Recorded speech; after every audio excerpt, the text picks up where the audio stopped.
Somos honestos. Somos transparentes. Somos sorprendentes.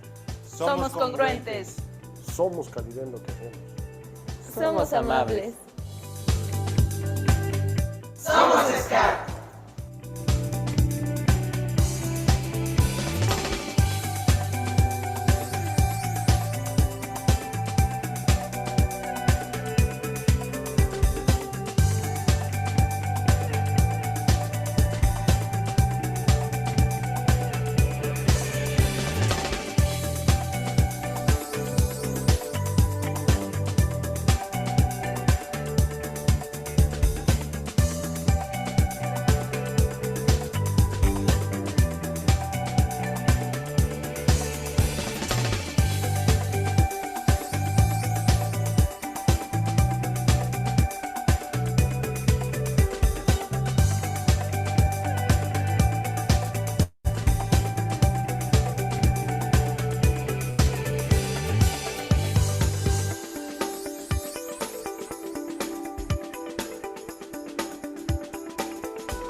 Webinar que hemos titulado Mecanismos de autocorrección. Esperemos que durante un lapso de aproximadamente una hora logremos compartir con ustedes una serie de apreciaciones y recomendaciones sobre este concepto que en unos minutos más platicaré de él como introducción y que de alguna manera puedan tener, digamos, los elementos necesarios para poder llevar a cabo, ¿no?, este tipo de acciones que hoy por hoy están tomando una relevancia tal que precisamente por ello nos motivó a prepararles este evento.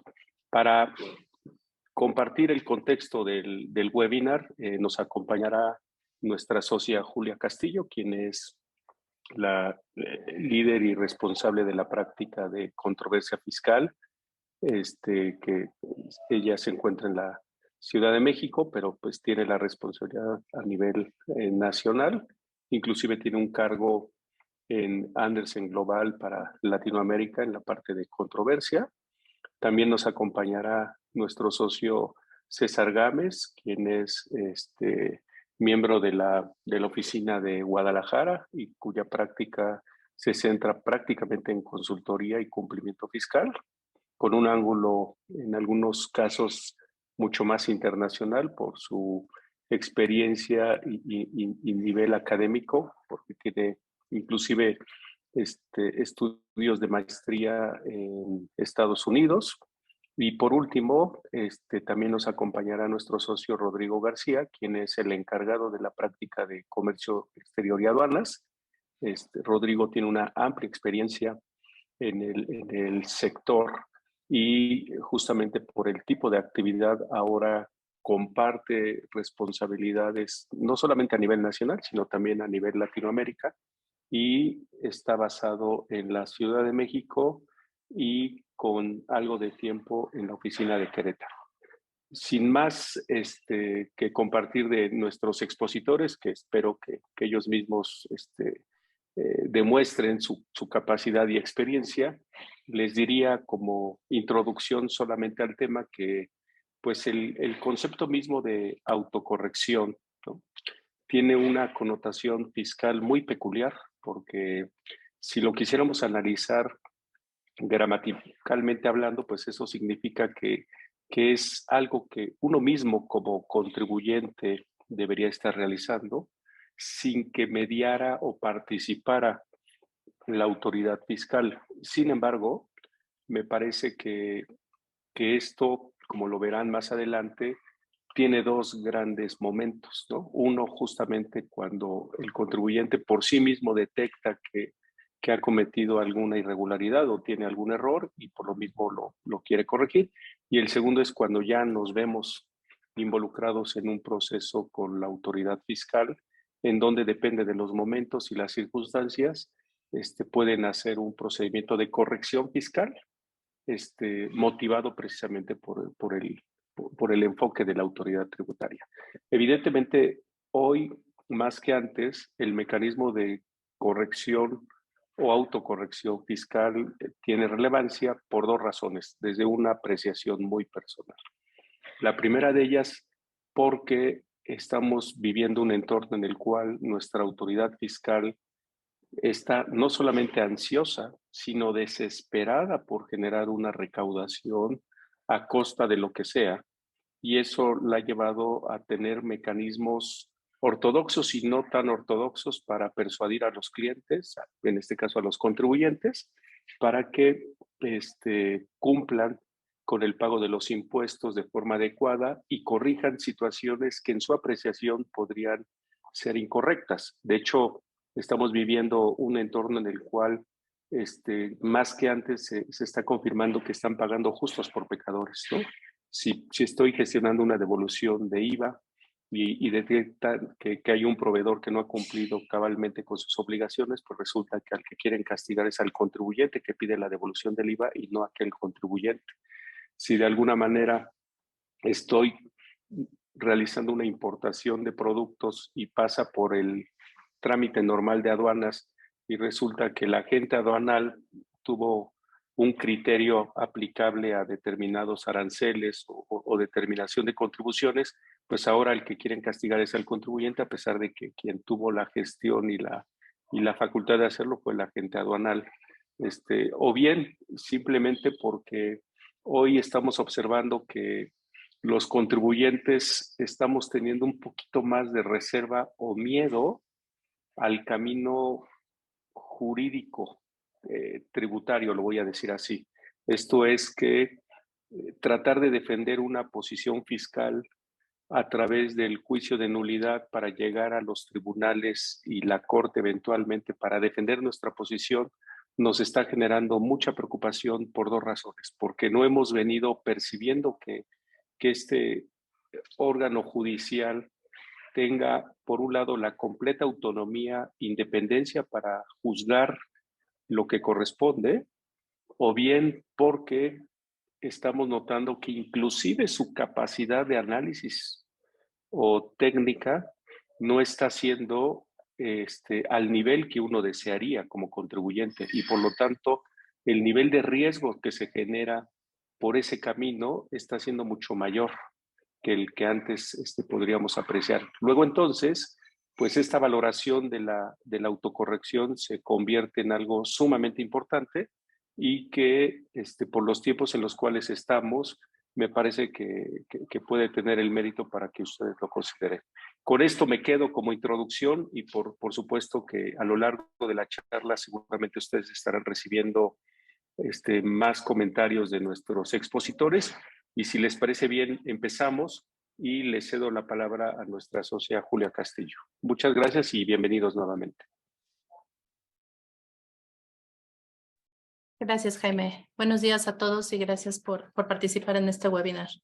Pues en complemento de lo que justamente explicaba Jaime hace unos minutos de cómo vemos este webinar y la necesidad de platicar de este tema, cuando uno piensa en los mecanismos de autocorrección, pues pensamos justamente en esas, digamos, necesidades de hacer una modificación al cumplimiento de nuestras obligaciones cuando media un acto de autoridad. Pero lo cierto es que queremos platicar este tema con una visión integral para hacerles ver y a su vez reflexionar que los mecanismos de autocorrección ciertamente y por excelencia los consideramos y los aplicamos y los usamos cuando ya tenemos un acto de por medio de la autoridad, pero eso no impide a que nosotros vayamos reflexionando hasta qué punto podemos utilizar o aprovechar algunos de ellos de manera preventiva para que podamos tener un mejor margen de acción e inclusive pues cada día ir mejorando nuestras prácticas de cumplimiento encaminadas a identificar algunos supuestos donde tenemos esas áreas de oportunidad.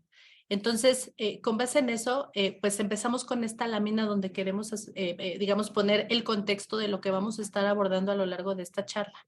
El primer tema es pues entender que es un derecho de los contribuyentes como tal, y por esa razón debemos de pensar y reflexionar que no solamente es una vez que media ese acto de autoridad. Y el cómo, pues siempre va a ser a través de la presentación de declaraciones que reconozcan o modifiquen esa modificación Cuando sean cumplimientos de obligaciones formales, pues puede ser que solamente dé lugar a la imposición de la multa y en ese caso pues se tiene que pagar la sanción correspondiente, pero cuando existan obligaciones en lo principal, pues van a llevar de la mano esa presentación de la declaración. Y pusimos el caso de la normal porque podría suceder de cero, ¿no? No han presentado nada, bueno, pues entonces la autocorrección es en sí mismo presentar la declaración normal. Ahora, en el tema del cuándo, va muy de la mano con lo que vamos a ir reflexionando a lo largo de esta mañana. Por supuesto, el primer gran supuesto puede ser sin que medie ningún requerimiento, ya sea porque el contribuyente haga una autoevaluación, una autoidentificación de dónde puede haber, digamos, una necesidad de hacer una modificación a lo que originalmente se había determinado. Pero después de ese momento, pues obviamente un segundo momento puede ser cuando tengamos enfrente una invitación o un procedimiento, o bien cuando ya enfrentemos una auditoría. Y vamos a platicar a lo largo de esta mañana cómo se van conjugando estos mecanismos, porque en el presente la autoridad les ha dado mucha fuerza y ha, digamos, establecido ya, digamos, una amplia gama de opciones alrededor de la autocorrección. Entonces, pues nuestro propósito es ponerles de manera clara cómo van funcionando. Y desde luego, pues si pensamos en qué se traducen, van totalmente encaminados a la disminución de multas y recargos, desde la posibilidad de eliminar las multas al 100% y la posibilidad de que los recargos que tendrían que pagarse por la falta de pago oportuno puedan disminuirse, y es parte de lo que vamos a platicar. Entonces, una vez señalado eso, vamos a iniciar con esta etapa de la autocorrección en auditorías y acuerdos conclusivos. Y para tal efecto, empezamos, digamos, poniendo una gráfica o algo de manera muy esquemática, porque nos parece que eso es lo que nos va a ayudar a ilustrar cómo funcionan todos los mecanismos. Vamos a pensar primero, vamos a repasar cómo es la revisión de gabinete de manera muy general para poner en contexto cómo funcionan y cómo está toda esta lámina, ¿no? Entonces, nos vamos a concentrar en primer término en lo que vemos, digamos, en la primera línea principal, esta línea horizontal que marca la pauta a grandes rasgos de cómo funciona una revisión de gabinete, recordando que inicia con ese requerimiento de información, en medio puede haber diversos requerimientos y concluye con un oficio de observaciones. Como todos sabemos, a partir de que se emite ese oficio de observaciones, tenemos un plazo de 20 días para desvirtuar esas observaciones, que es este círculo que se marca con amarillo al centro, que eso, digamos, es lo tradicional que funciona en una auditoría. Y concluidos esos 20 días para desvirtuar las observaciones, inicia un plazo de la autoridad para liquidar, que está marcado con la flecha naranja. Inicio para liquidar 6 meses. Ahora, siendo así, digamos, la revisión de gabinete, desde muchos años ha existido en la Ley Federal de Derechos del Contribuyente un primer beneficio de autocorrección, que es, digamos, una disminución de la multa que resultaría aplicable. Y es lo que está marcado con azul al final de la lámina, porque ustedes pueden ver que si el contribuyente decide autocorregirse conforme a la Ley Federal de Derechos del Contribuyente, y eso lo hace, digamos, durante la fase de la auditoría como tal, que es hasta antes de que se notifique el oficio de observaciones, pues tenemos derecho ahí a un porcentaje de reducción de las contribuciones omitidas, ¿no? Que va a ser del 20%. En cambio, si lo hiciéramos después de que concluya la auditoría, es decir, desde que se emitió el oficio de observaciones, pero hasta antes de que se liquide, pues en ese supuesto el beneficio de la reducción de la multa sería del 30% de las contribuciones omitidas. Entonces, ese es el primer, digamos, gran derecho en autocorrección que existe desde hace varios años en la Ley Federal de Derechos del Contribuyente, y lo marcamos con color azul para distinguirlo, que es un primer gran mecanismo. En medio, digamos que cuando entra en vigor los acuerdos conclusivos, que son mecanismos para la solución de controversias sin llegar a juicio o en una fase previa a juicio, también es un mecanismo donde se pueden aplicar, digamos, los mecanismos de autocorrección, y es lo que ven marcado en verde. Entonces, si lo pusiéramos para tener claro el momento en el que podría suceder eso, es justamente en este mismo plazo de 20 días. Así como corre el plazo de 20 días para desvirtuar observaciones marcado al centro con amarillo, también corre de manera paralela y simultánea un plazo de 20 días para promover el acuerdo conclusivo. Recordemos que originalmente el acuerdo conclusivo se podría promover casi en cualquier momento, y ahora ya tenemos este plazo. Entonces, a partir de que se promueve el acuerdo conclusivo y durante toda su tramitación, que en el presente es de 1 año, en ese mecanismo también se puede solicitar los mecanismos de autocorrección y se puede solicitar desde que inicie el acuerdo conclusivo o durante el trámite. Imagínense que se propone, por ejemplo, muy común, ¿no? Se puede promover el acuerdo conclusivo porque hay observaciones de ingresos omitidos y deducciones autorizadas que se rechazan. Y el acuerdo conclusivo versa sobre ambos, porque no quiero que me determinen ingresos omitidos, vamos a suponer por depósitos no identificados, y porque no estoy de acuerdo en que me rechacen las deducciones. Pero después resulta que la autoridad acepta una parte de mis depósitos no identificados y otra parte no la acepta. Pues en ese momento yo puedo proponer la autocorrección de esos depósitos que la autoridad no me aceptó. Lo puedo hacer durante el trámite, aunque no lo haya presentado en una petición original, porque atiende a la respuesta de la autoridad durante el procedimiento. Entonces, ese es otro gran mecanismo a través del acuerdo conclusivo.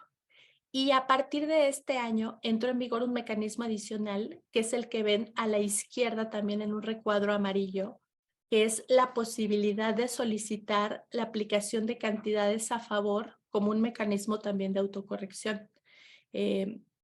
La nueva regulación, porque esto entró en vigor este año, forma parte de la reforma 2022, pero entró en vigor hasta este año. Se incorporó el artículo 23 como dentro del mecanismo de compensación. Sin embargo, la norma no le llama compensación, le llama aplicación de saldos a favor como una facilidad. Entonces, hay toda una discusión alrededor de su naturaleza, pero lo cierto es que tenemos este mecanismo adicional. E igualmente tiene un plazo. Y otra vez, esos 20 días a partir de que se emite el oficio de observaciones son cruciales porque también son los que nos marcan la posibilidad de solicitar esta aplicación de saldos a favor. Entonces, como ustedes verán, en la fase de auditoría, pues ya van jugando varios mecanismos de autocorrección porque están el tradicional de la Ley Federal de Derechos del Contribuyente marcados en azul. Está la posibilidad de llevarlo a un acuerdo conclusivo durante toda su tramitación como se marca en verde, y está la posibilidad de este nuevo mecanismo de solicitar que se apliquen cantidades que tengo a mi favor como si fuera una compensación, pero para una autocorrección como está marcado a la izquierda. Ahora, eso mismo sucedería en el caso de una visita domiciliaria.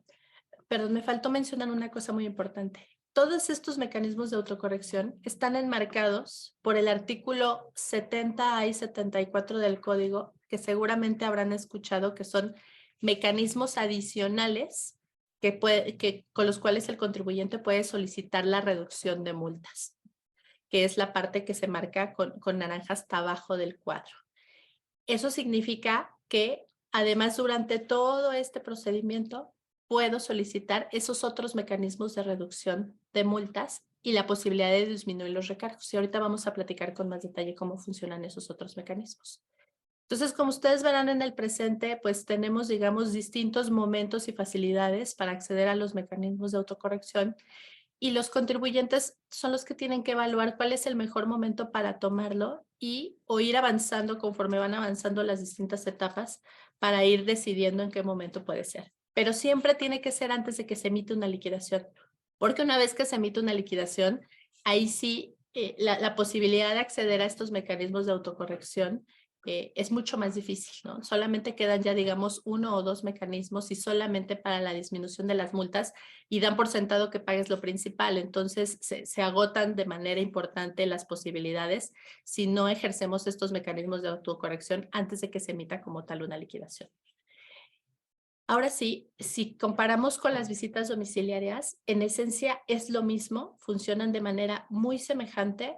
Recordemos que la visita domiciliaria pues inicia con una orden de visita, actas parciales en medio, una última acta parcial, y a partir de que se dicta esa acta parcial tenemos 20 días para que se emita un acta final, y después de que se emite el acta final, entonces empieza el plazo de 6 meses para que la autoridad liquide. Entonces, los mecanismos de autocorrección son los mismos, el de la Ley Federal de Derechos del Contribuyente marcado en azul, el acuerdo conclusivo marcado en verde y el mecanismo de aplicación de saldos a favor marcado en amarillo. Todos son los mismos mecanismos y también tenemos los mismos plazos. A partir de que se emite el acta final tenemos 20 días para promover el acuerdo conclusivo y cuando se emite la última acta parcial, corren los 20 días para desvirtuar esa acta parcial, pero también corre el plazo para pedir la aplicación de saldos a favor como un mecanismo de autocorrección. Y de igual manera, todo enmarcado por estos mecanismos de la posibilidad de reducción de multas y reducción de recargos. Ahora bien. Oye, Julia, una pequeña pregunta, solamente para no dejarla pasar. Este mecanismo de aplicación de saldos al favor en realidad es la compensación de un impuesto contra otro diferente, ¿no? Si tú tienes un saldo a favor de impuesto sobre la renta y el potencial crédito fiscal es de IVA, lo podrías aplicar. O viceversa, ¿no? O sea, sería cualquier impuesto que tú tengas a tu favor contra cualquier cantidad que tuvieses que pagar con motivo de ese potencial crédito fiscal, incluyendo actualizaciones, recargos y eventuales multas, ¿verdad? Es correcto. A diferencia de cómo se limitó la compensación que aplica el contribuyente, este mecanismo es equivalente a lo que era universal. Puede ser contra cualquiera. No se aclara si podrían ser cantidades contra contribuciones retenidas, pero si la norma no distingue, pensamos que sí. Pero efectivamente busca ser de manera amplia. Entonces, una vez que tenemos, digamos, esta claridad de qué mecanismos pueden existir y cómo van interactuando durante estos procedimientos, pongamos, digamos, algunos conceptos claros y luego de ahí queremos ponerles algunos ejemplos también.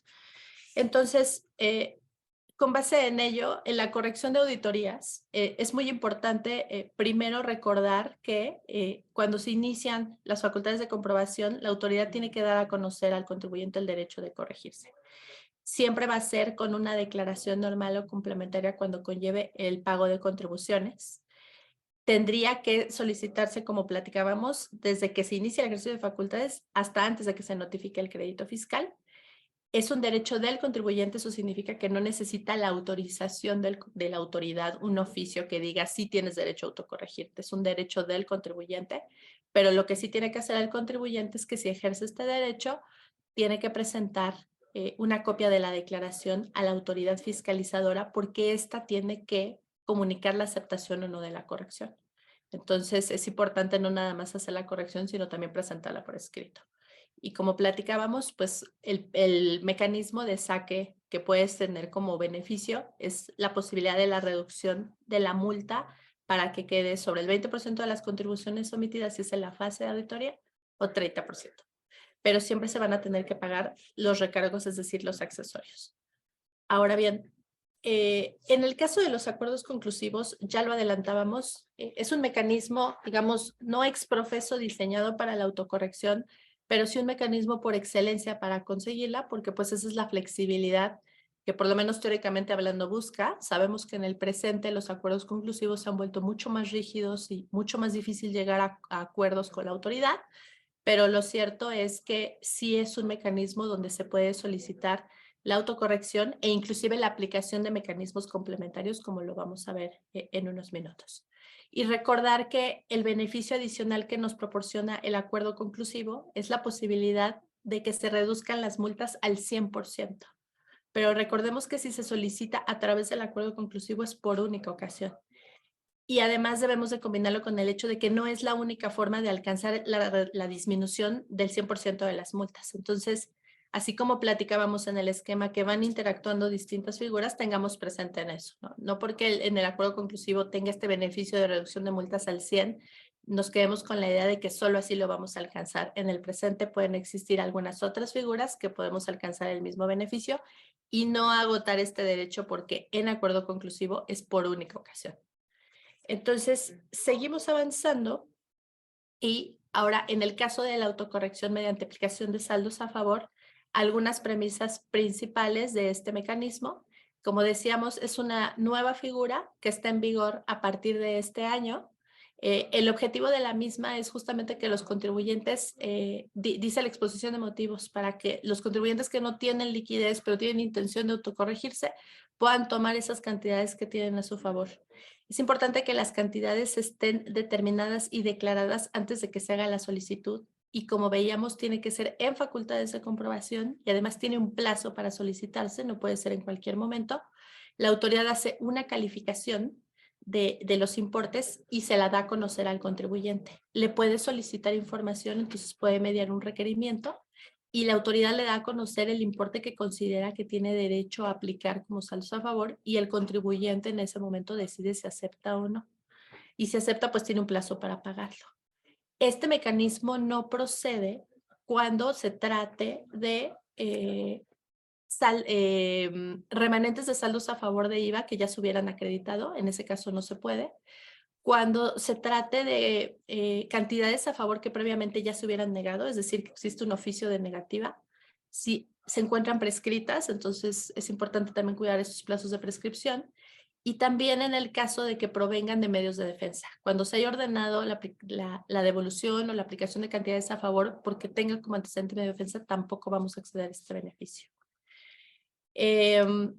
Ahora bien, con base en esto, en este panorama que les poníamos y los ejemplos, digo, que hemos puesto, ahora podemos profundizar un poco más en algunos, digamos, casos que son muy comunes donde funciona la autocorrección y con base en ello, pues que ustedes se vayan con estas ideas de tener en cuenta en qué casos vale la pena considerarlo o analizarlo y en qué momento podría o no.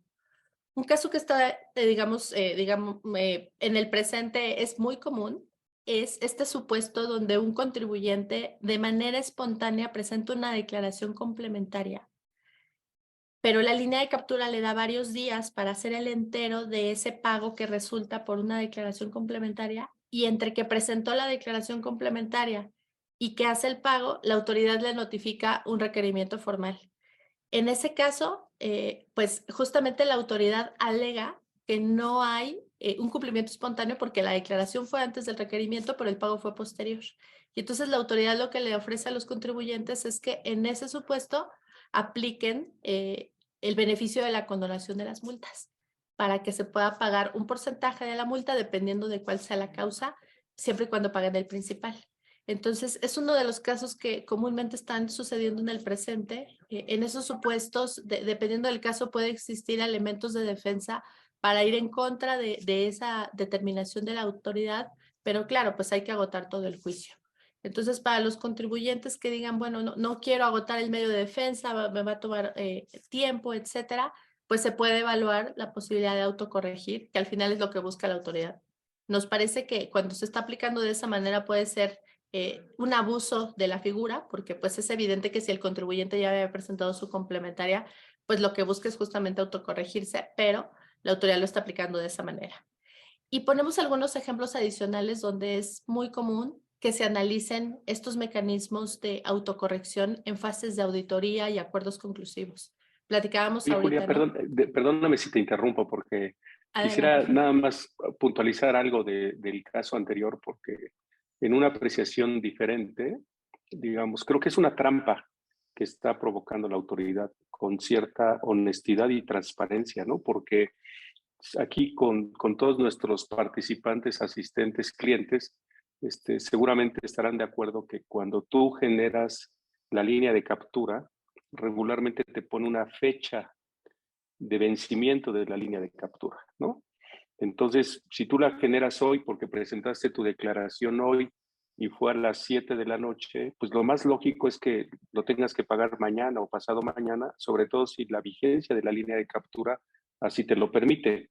Luego entonces, la trampa para mí nace a partir del momento en el cual entra al sistema la declaración y el SAT en sus medios electrónicos identifica una declaración que no fue pagada y al día siguiente a las 9 de la mañana ya te mandó un requerimiento.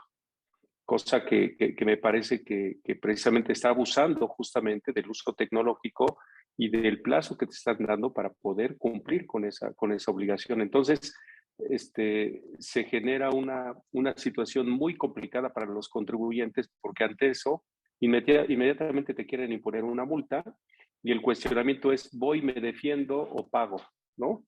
Claramente regreso al comentario inicial, hay una ansiedad por recaudar y esto lo están haciendo cada vez más frecuente y por supuesto, respetando todo lo que dices, yo les diría a los clientes, por favor tengan muchísimo cuidado porque está abusando de esa figura el SAT y claramente cuando son cantidades que pueden no tener el mérito económico suficiente para ir y litigar por un periodo de 2 o 3 años, pues las empresas se están viendo obligadas a caminar por esto. Y si la reducción de la multa, Julia, no siempre es una garantía, porque creo que hay consideraciones que tomar, como ya lo decías en la gráfica anterior, pues resulta que entonces vamos a estar pagando multas solo por ese desfasamiento entre la fecha de presentación de la declaración y el momento en el que el contribuyente quisiera pagar esa línea de captura, ¿no? Me detengo ahí, pero creo que esa parte la hemos venido viendo que está creciendo como una estrategia de recaudación del SAT, ¿no? Sí, totalmente, Jaime. Por eso hablaba al inicio de este supuesto del abuso de la autoridad, ¿no? Porque justamente aprovecha ese espacio entre que el contribuyente presenta la declaración y hace el pago, porque la línea de captura normalmente te da días y la mayoría de los contribuyentes aprovechan todo ese espacio y la autoridad abusa de esa, emitiendo un requerimiento cuando es evidente que el contribuyente está a punto de hacer el pago. Entonces, ciertamente como lo sumaricé demasiado por el tiempo porque le había ofrecido a mis socios no extenderme y no lo estoy logrando, pero lo bonito de estos webinars es que se genera controversia y de temas importantes, entonces sin extendernos demasiado solo voy a decir 3 cosas. O sea, primera con lo que dice Jaime es que hay que analizar cada caso, qué fue lo que detonó la omisión para poder identificar si en los mecanismos de reducción de multas podríamos alcanzar un 100%, porque en algunos casos podría, pero está sujeto a determinados cumplimientos, no hay una regla general. Entonces ahí al contribuyente tal vez le convenga más la autocorrección, pero hay que cumplir varios requisitos, ¿no? También se tiene que manejar con cuidado y como es un acto discrecional y no puedes ir al medio de defensa, es, digamos, una apuesta muy fuerte, entonces hay que manejarlo con cuidado. En algunos otros supuestos, cuando no se reduce al 100% la multa, en algunos casos tienes que pagar por lo menos el 10%, entra justamente lo que dice Jaime. Bueno, en ese caso, pues ciertamente el contribuyente está teniendo un detrimento y desde el punto de vista de medios de defensa sí existen elementos de defensa, ¿no? La autoridad está haciendo una interpretación, digamos, extensiva de la disposición. El caso no está expresamente regulado, pero me parece que es claramente una interpretación en abuso de lo que dice la norma y elementos de defensa sí existen. Y de los casos que hemos visto de nuestros clientes, pues algunos sí han decidido irse a medios de defensa y eso, como es algo muy novedoso, pues siguen todavía andando. Entonces, como decía Jaime, sí es un abuso, pero en cada caso, dependiendo la razón de la autocorrección, se puede analizar si se puede o no acceder a un beneficio que te lleve verdaderamente a no tener un impacto de esa multa que la autoridad es la que está imponiendo. No me entretengo en los demás casos, salvo que se quiera reflexionar algo más, pero nada más tener, digamos, los ejemplos más comunes donde en auditorías, pues hay que analizar en cada caso si nos conviene aplicar los mecanismos de autocorrección, ¿no? Por depósitos no identificados, diferencias entre declarado contra los FDIs, pérdidas fiscales que tengo que disminuir o eliminar el efecto, qué va a pasar con los ejercicios subsecuentes, que es algo donde la autoridad en el presente pone mucha atención, y en el caso de deducciones improcedentes. Entonces, para seguir avanzando, lo último que les quiero dejar, y prometo no tomarme más de 5 minutos, porque Rodrigo García, mi socio, hizo un pronóstico que creo que le atinó. Pero esta segunda parte, perdón, Rodrigo. Hubiéramos apostado. Sí, mi mente pensó eso, qué bueno que no aposté. Esta segunda parte es muy extensa, entonces sería casi un webinar exclusivo. Entonces todo el material está en las láminas, ustedes lo pueden consultar, pero solo les dejo ideas principales. Además de todos los mecanismos que ya platicábamos, decíamos que en el presente existen estos mecanismos que son conocidos como la disminución de multas en términos del 70A y del 74. ¿Cuál es la diferencia entre uno y otro? El mecanismo del 70A no es discrecional. Si el contribuyente cumple todos los requisitos, va a tener derecho a ello y va a tener derecho a la reducción del 100% de las multas y a una tasa de recargos reducida en comparación de que si no toma este beneficio.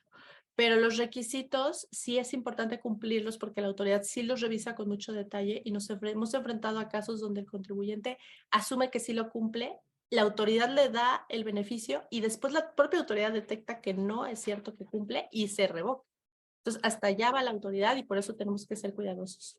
No me entretengo en todos los requisitos para poder avanzar de manera ágil, pero tomen en cuenta que ese es el beneficio. Ahora, de acceder a este beneficio, por supuesto que la tasa de recargos baja considerablemente y además podríamos lograr el 100% de eliminación de multas.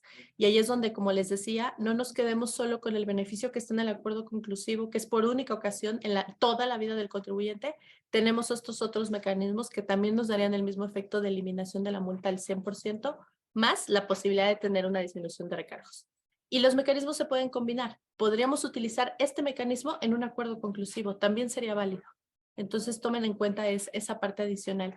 Y desde luego, todo esto lleva a que, bueno, te voy a disminuir, perdón, ya no hay condonación según la Constitución, pero hay reducción. Te voy a disminuir las multas, pero necesito que pagues dentro de los 15 días posteriores a que yo te dé la resolución. Esa parte es importante porque si el contribuyente no cumple en plazo, también se revoca la resolución. A través de la miscelánea se van dando, digamos, beneficios adicionales en los que no me voy a entretener, pero tomen en cuenta eso, ¿no? Este mecanismo dice expresamente que no procede en contribuciones trasladadas o en retenidas y a través de miscelánea nos dan ese beneficio. Nos dan también la posibilidad de que se pueda obtener este beneficio en el caso de compensaciones que se hubieran observado fuera de facultades de comprobación. Entonces, tenemos ese tipo de beneficios, ¿no? Si no hay un agravante expresamente impuesta, ese requisito no te lo aplican. Hay varios beneficios a través de la miscelánea, a través de diversas reglas, y entonces hay que ir encuadrando cómo vamos en cada caso para identificar si estamos cumpliendo o no. Y el otro gran supuesto es el supuesto del 74.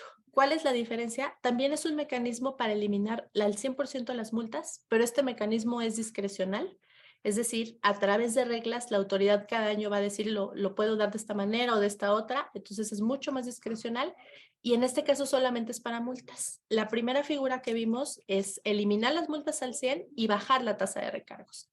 En este caso es solamente para eliminar las multas, pero aquí no está limitado a facultades de comprobación. El caso anterior que veíamos tiene que haber forzosamente facultades de comprobación y aquí puede ser en cualquier momento. Está abierto incluso a que el contribuyente se autodetermine una multa a las multas que hayan sido impuestas o nada más determinadas aunque no se hayan emitido en una resolución. Y puede ser en cualquier momento mientras no exista una liquidación. Entonces, tomen en cuenta esto. Hay muchísimos supuestos a través de la miscelánea de este año, hay muchísimos supuestos que se regulan, pero digamos que si lo quisiéramos poner de manera muy resumida, lo podemos poner en la última lámina para no extendernos demasiado. Cómo van los porcentajes, ¿no? Si es en facultades de comprobación, puede ser hasta el 100% eliminando la multa. Si se trata del cumplimiento de obligaciones de pago para contribuyentes de impuestos sobre la renta, puede ser entre el 80 y el 30% de la multa. Tratándose de otras multas determinadas por las autoridades, entre el 70 y 20, dependiendo de qué tan antigua sea la multa. Acuérdense que hay procedimientos de vigilancia para presentar las declaraciones y en ese caso también se imponen multas y esas multas también se pueden reducir entre 90 y 40% y en la aplicación de pérdidas indebidas hasta 90%. Entonces, pues con esto cierro porque hay muchos temas adicionales que mis socios también quieren platicar. Entonces, le voy a ceder ahora la palabra a César que nos va a platicar cómo funciona la autocorrección en temas de cartas de invitación e inclusive fuera de actos de fiscalización. Gracias, Julia. Buenos días a todos.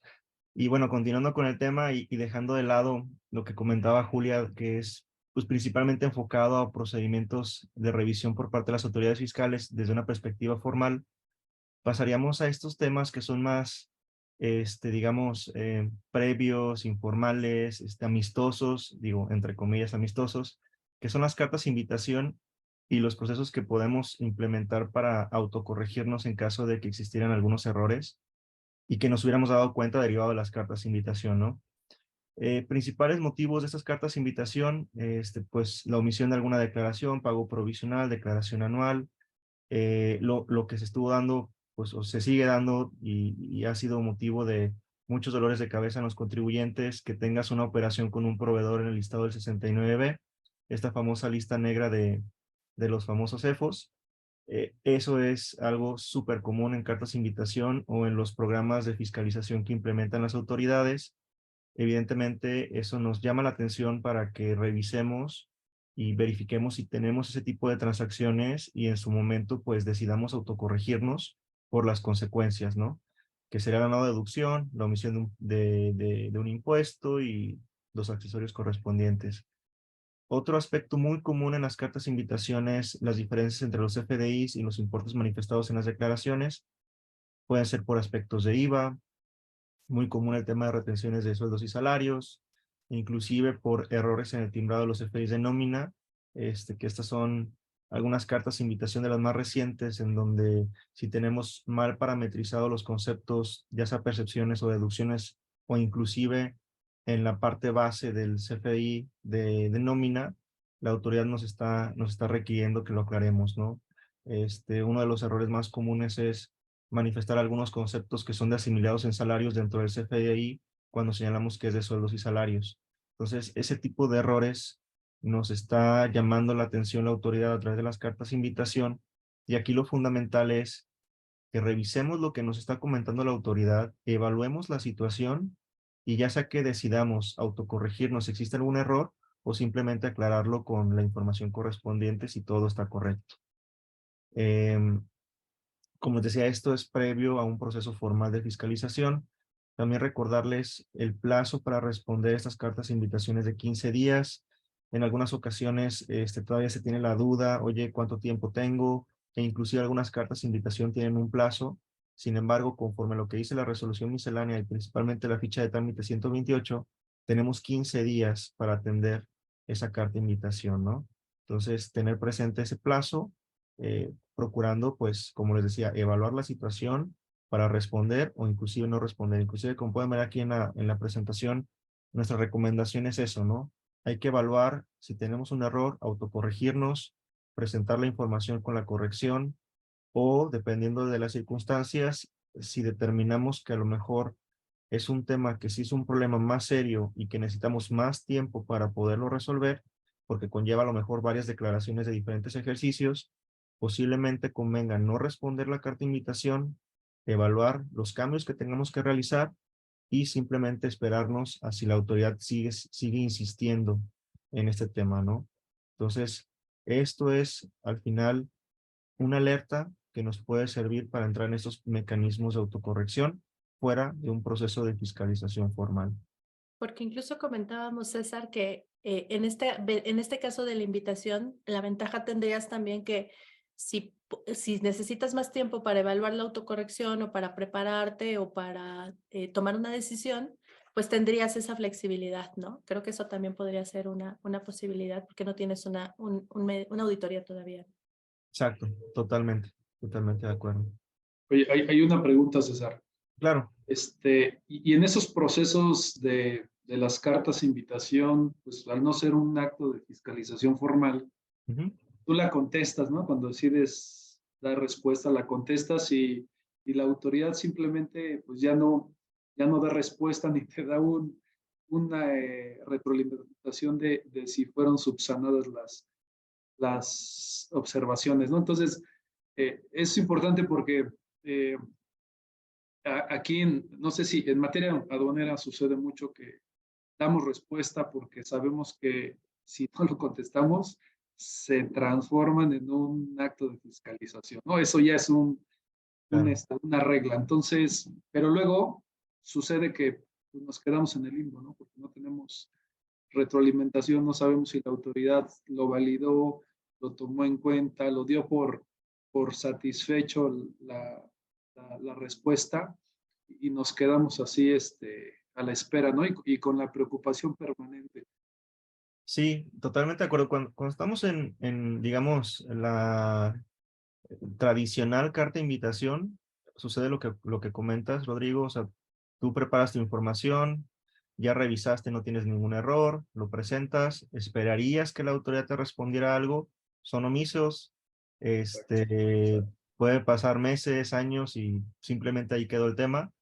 En donde cambia un poco la situación ya es cuando estamos en los programas, estos famosos programas de fiscalización que ya son más formales, en donde sí te ponen plazos, en donde sí tienes una interacción a través de una sesión virtual con la autoridad, te leen la cartilla y te dicen, oye, detectamos estas diferencias, este comportamiento, explícanos y apórtanos toda la información que pueda desvirtuar, simplemente pues para que el programa se cierre sin necesidad de entrar en una revisión de gabinete o una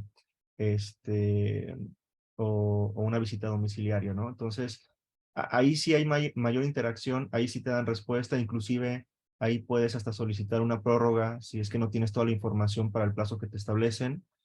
Y en varias ocasiones sí te contestan que están de acuerdo, que no hay ningún tema, y en algunas otras vuelven a insistir, ¿no? De ahí brincar ya una auditoría formal de los dos mecanismos tradicionales es un poco extraño, por lo menos a mí no me ha tocado verlo, salvo que estemos en presencia de una situación muy grave en el contribuyente, ¿no? Pero creo que normalmente no ocurre.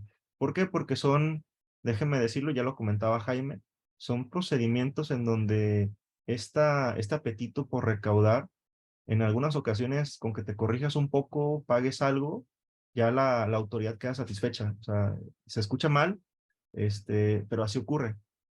Pagas algo y te dejan en paz, ¿no? No es lo ideal, sin embargo, sí ocurre, ¿no? Entonces también vale la pena tenerlo presente, pero sí en cartas de invitación tradicionales que hacen una incertidumbre que a veces sí te genera un dolor de cabeza. O inclusive está haciendo todavía esos efectos muy discrecional, ¿no? Ujú. La forma de actuar de ciertas autoridades ya está identificada por ciertas regiones, ¿no? En el norte tienen ciertos criterios, en la zona centro del país tienen otros criterios. Es algo que también sería un elemento a considerar cuando estamos ante la presencia de una invitación de este tipo, ¿no? ¿Quién te la está emitiendo, ¿no? Correcto, correcto. Sí, sí, creo que al final del día, como decían ahorita, ¿no? En la mayoría de los casos contestar, porque si no viene un acto de fiscalización, creo que esa parte está clara que así es. Pero además funciona como un momento donde el contribuyente pone a prueba, ¿no? Estoy listo para poder presentar la información para dar contestación plena, o si tengo que meterme un poco más. Y entonces ahí es donde viene esa reflexión, ¿no? De hasta qué punto puedo dar todos los elementos, ¿no? O inclusive ya autocorregirme cuando identifiqué que en efecto tuve un error, porque eso puede llegar a suceder. Creo que es verdad. Y en la reflexión que hacía Rodrigo de la discrecionalidad es que seguimos con el tema de la discrecionalidad de las invitaciones. Más adelante tenemos planeado hacer un webinar exclusivamente para profundizar en el tema de invitaciones y ciertamente son actos de vigilancia, pero no plenamente regulados a la fecha, cada vez mejor regulados, pero no plenamente regulados y generan un margen de discrecionalidad y también, ¿por qué no decirlo? Un poco de abuso o exceso de la autoridad también es una realidad. Correcto, correcto. Digo, y también ya como último comentario o recomendación, cuando estemos en presencia de esto, también evaluar los ejercicios de los cuales nos están requiriendo información, porque luego nos damos cuenta que son ejercicios en donde ya las facultades de comprobación están prácticamente por caducar y simplemente dices, bueno, pues deja que pase el tiempo y no va a pasar nada, ¿no? Ese es un muy buen punto hablando de la reflexión de qué autocorregir o no, César, porque la autoridad en algunos temas no le pone límite de caducidad como si no existiera. Por ejemplo, 69 es muy común y pues ahí la primera reflexión para decidir me autocorrijo o no, como dices, es atender a los plazos de caducidad con independencia que la autoridad haya o no emitido una invitación, ¿no? En algunos supuestos, algunos requerimientos suspenden las facultades de la autoridad, pero no todos los oficios que se notifican tienen esas cualidades y por eso creo que esa reflexión es muy atinada, César. Perfecto. Digo, y ahora pasaremos a otra parte que también resulta interesante dentro de todo lo que hemos estado comentando. Normalmente estamos acostumbrados a esperarnos a tener el problema enfrente para resolverlo, ¿no? Y ver si autocorregimos o ya nos vamos a un proceso de defensa fiscal. Sin embargo, también la reflexión que queremos exhortarles a todos ustedes es, oye, pues antes de que estemos metidos en un problema, ¿por qué no hacer esta autocorrección preventiva? ¿Por qué no dentro de procesos que podamos implementar en nuestra práctica interna fiscal, evaluar ciertas circunstancias que el día de mañana puede ser un problema y lo podemos resolver sin necesidad de que exista una carta de invitación y evidentemente una auditoría formal? Entonces, aquí les estamos poniendo un listado de los temas o las prácticas que pueden ayudar para reflexionar, identificar algún error y autocorregirnos para dejar las cifras de las compañías lo mejor posible, ¿no? Ejemplos de ello, estas compulsas, tanto mensuales como anuales de los FDIs versus los importes manifestados en las declaraciones. Esto ha llegado para quedarse, cada vez es un común denominador en cartas de invitación, en cualquier requerimiento de la autoridad, no se diga para la precarga de pagos provisionales, declaración anual. Entonces, evidentemente se tiene que volver una práctica común en donde detectemos si existe alguna discrepancia, algún error, que muchas de las ocasiones son hasta de procedimientos internos, ¿no? A veces nos damos cuenta de que en contabilidad no está reconocido un ingreso por algún error, ya puede ser del sistema, de la persona que haga la captura, etcétera, pero la base de datos de la autoridad sí existe y luego verificamos que efectivamente la operación se llevó a cabo. Eso conllevaría corregir la situación y pues no esperarnos a que la autoridad nos lo diga, lo podemos autocorregir de manera previa. Esta revisión de los RFCs de los proveedores, de cualquier proveedor, desafortunadamente, aunque uno crea que es un proveedor con el que tenemos transacciones por muchos años, es un proveedor muy serio, inclusive por errores de la propia autoridad del proveedor puede aparecer en los listados, principalmente que nos debe preocupar es el 69B, que es la lista negra. Entonces, debemos de tener un listado acumulado de los proveedores con los cuales hubiéramos realizado operaciones en los últimos 5 años para que de manera constante estemos validando esos RFCs con los listados negros de la autoridad. Y eso pues, nos va a permitir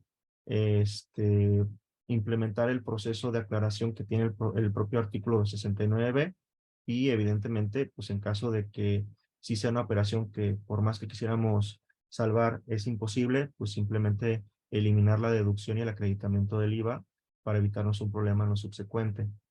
El monitoreo constante del buzón tributario y la opinión positiva de cumplimiento también es una práctica que nos permite identificar alguna omisión. Varios casos han ocurrido, por poner un ejemplo, y lo platicaba con Rodrigo, es común que cuando es una empresa que a lo mejor no tenga un departamento de comercio exterior en forma o con un personal especialista, pues, tal vez tienes nada más una persona que tiene la relación con el agente aduanal y puede pasar desapercibida alguna notificación en buzón tributario por diferencias en los aranceles y si no lo atendemos en el plazo que entiendo es muy corto, pues va a provocar un problema de tener que pagar una omisión del impuesto y los accesorios, ¿no? Entonces, sí es algo muy recomendable y que también otra vez nos permite autocorregirnos y evitarnos sanciones, ¿no? Principalmente multas.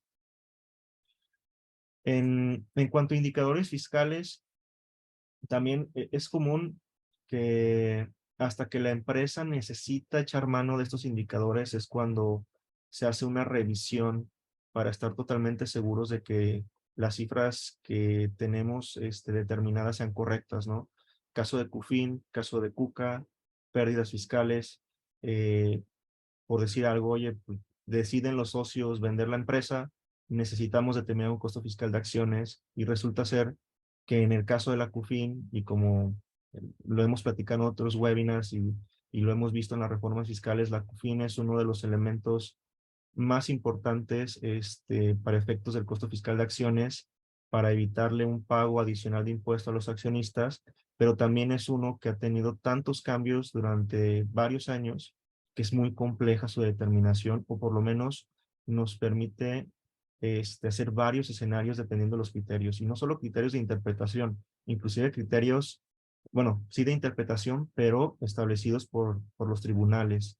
Entonces, aquí la recomendación es no esperarnos hasta una venta de acciones, no esperarnos hasta decretar un dividendo, no esperarnos hasta un reembolso de capital, no esperarnos hasta tener que amortizar las pérdidas, sino que hacer este tipo de evaluación previa y establecer escenarios, dependiendo de los criterios que comentaba, para confirmar que efectivamente la CUFIN, la CUCA y las pérdidas estén bien determinadas, ¿no?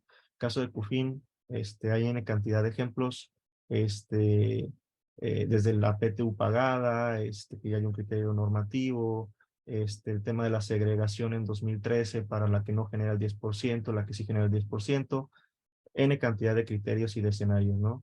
En el caso de la CUCA, para ser un poco más concreto, pues el tema del flujo efectivo, ¿no? Muchas de las veces solamente se toma en cuenta el acta, pero no los estados de cuenta en donde se vean realmente las aportaciones o los reembolsos realizados, o un tema relativamente nuevo que es la certificación de los pasivos cuando estos se capitalicen e incrementen la cuca, ¿no?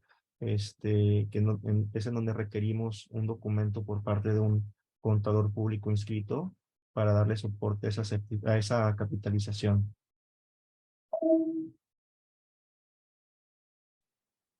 Y otro rubro que queremos compartir con ustedes y que muchas de las veces lo platicamos con un enfoque para tener el soporte necesario en caso de una revisión por parte de las autoridades fiscales, es los famosos defense files.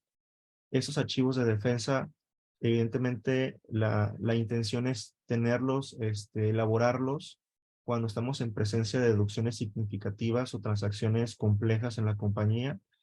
Y cuando los estamos elaborando también son un mecanismo de autocorrección porque podemos detectar situaciones en las cuales pues no cumplimos todo lo necesario para ejercer esas deducciones, ¿no?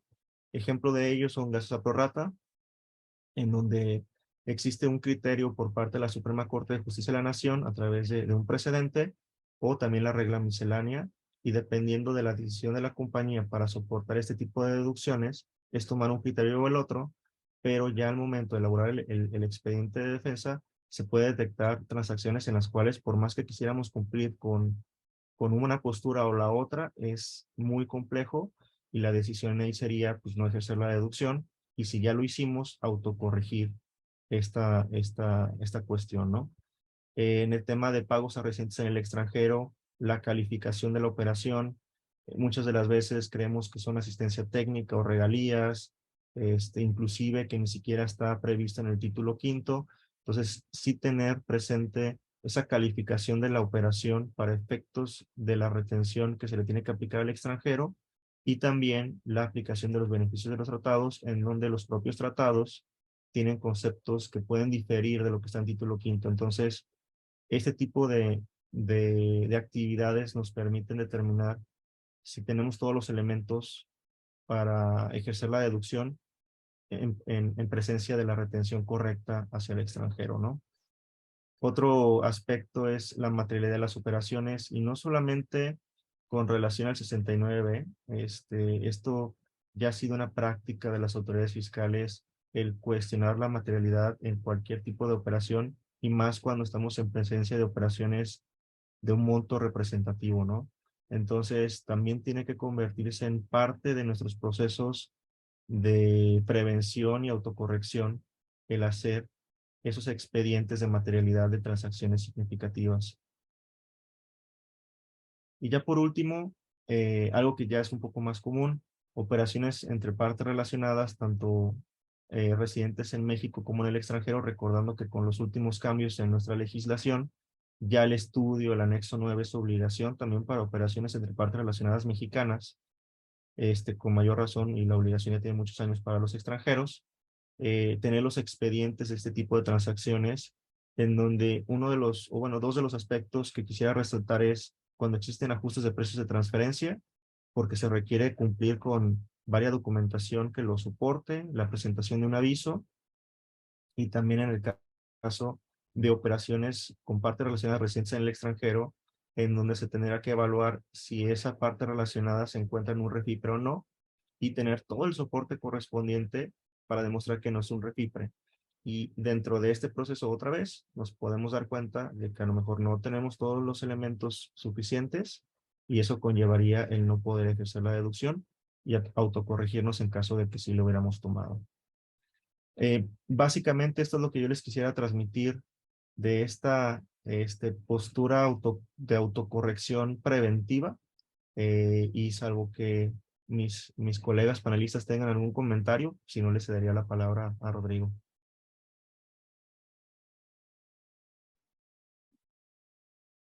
Gracias. No sé si alguien, ahí Julia, Jaime, algún comentario o entramos de lleno a... Adelante, adelante, Rodrigo. ¿Sí? Yo solamente una reflexión de, como ustedes verán, le dimos ese enfoque integral. O sea, por una parte, como hemos platicado, los mecanismos por excelencia están en las fases de auditoría. Es cuando me empiezo a preguntar cuánto tengo derecho a que me reduzcan de la multa, de los recargos, si pago más, si pago menos. Pero ciertamente la fase previa nos parece que también puede ser un elemento importante porque podemos acceder a beneficios semejantes con una mejor planeación que nos va a permitir identificar inclusive mejores prácticas hacia el futuro, si es una operación aislada, si estoy haciendo algo diferente. Y me parece que eso mismo se proyecta para comercio exterior, de acuerdo con lo que nos vas a exponer, ¿no, Rodrigo? Sí, exactamente. Voy a tratar de ser un poquito más breve, 10 minutitos.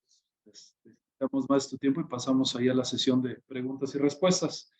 Para el tema de comercio exterior, yo creo que en lo general se está viviendo una situación muy similar de lo que comentaban mis socios respecto de la posición de la autoridad por un intento de tener una recaudación más eficiente, ¿no?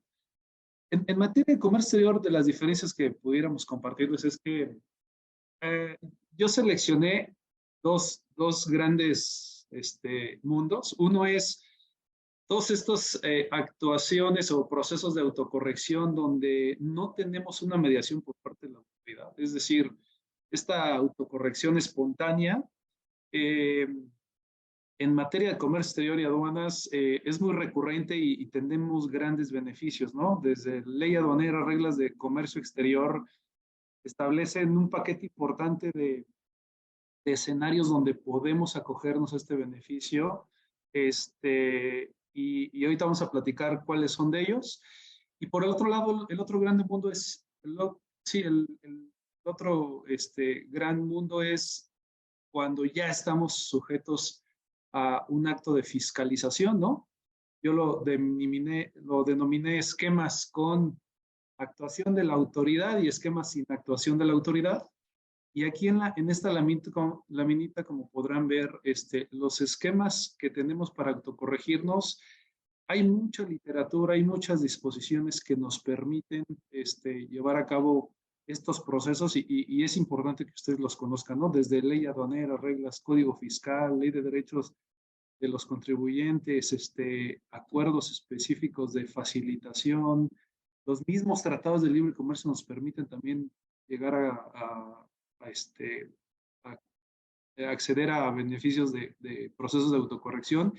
Y bueno, Prodecon, que por ahí también ya lo comentábamos, ¿no? Entonces, déjenme tomar dos laminitas muy rápido para que podamos entender por qué estamos ante la presencia de este escenario de alta fiscalización y por qué hoy en día el tema del comercio exterior y las operaciones, si ustedes son importadores o exportadores, debemos de perfeccionar mucho este proceso preventivo de cuidado, puesto que desde el año pasado y este año en particular, pues apretó ahí las tuercas la autoridad y los procesos de comercio exterior van a ser más eficientes aún, ¿no? Y recurrentes.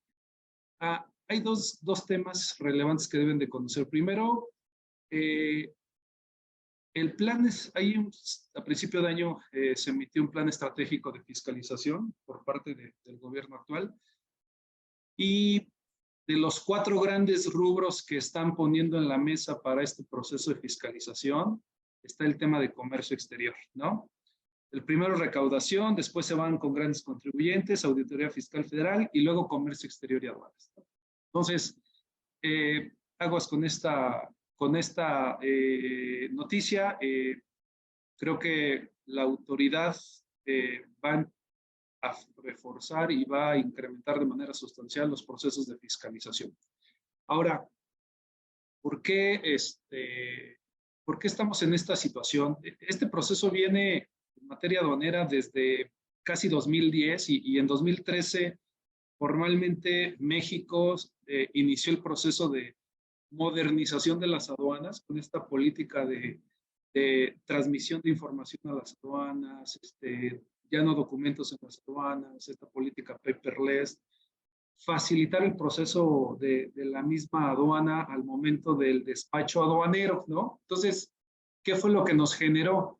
Si bien facilitó los procesos de entrada y salida de los bienes a territorio nacional para que fueran más eficientes, menos costosos, más rápido su desaduanamiento, el mismo acuerdo de facilitación de la OMC establece que consecuencia, se van a volver con los procesos de obtención de información, pues una política de análisis de riesgo más exacta, más precisa, y por eso es que hoy en día es que estamos teniendo N cantidad de formas de fiscalización por parte de la autoridad, ¿no?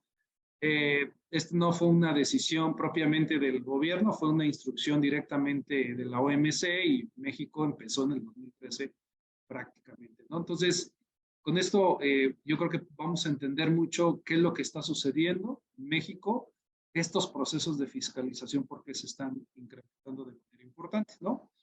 Entonces, ahora, de los sectores que el mismo plan de fiscalización estratégico emitió, pues prácticamente observamos que para el tema de comercio exterior, el 50% de los sectores que le está considerando la autoridad como sectores vulnerables o sensibles, el 50% tienen que ver con temas de comercio exterior, ¿no? Ahí le puse unas flechitas que los podrán identificar, pero ahí es donde, pues, prácticamente podemos también confirmar el alto nivel de dinamismo que vamos a tener este año y los años que vienen sobre actos de fiscalización en materia de comercio exterior, ¿no? Esta presentación con mucho gusto se las vamos también a compartir para que puedan identificar todos estos puntos y si son de algún sector, pues creo que este tema de auditorías preventivas o de check-ups internos es importante que los empecemos a implementar, ¿no?